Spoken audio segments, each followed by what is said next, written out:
Okay mga papi, done installation po tayo dito sa Honda ADB 160. Nag-avail si sir ng promo package natin. Ito po yung mga ginawa natin. Sendo X1 GTS 80 watts. So dito po natin nilagay sa ilalim yan. Sendo X1 GTS 80 watts. Ang ilaw niyan, low beam, white, high beam, yellow. Ito po yung ginamit nating mga switch. Domino 3-way switch, side mirror. Tapos sa passing light, naglagay tayo ng stainless na passing switch.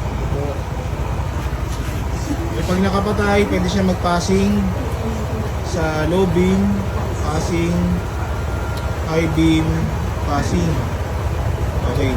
Sa busina niya sir, ang kinabit natin is PIA auto style horn, dual horn setup, horn selector. Ito pong isang halo switch na yan. Pag nakapatay yan, stop. Switch. Okay, so meron siyang combo lights. Pero nilagyan din natin ng switch yun. So, combo. Low.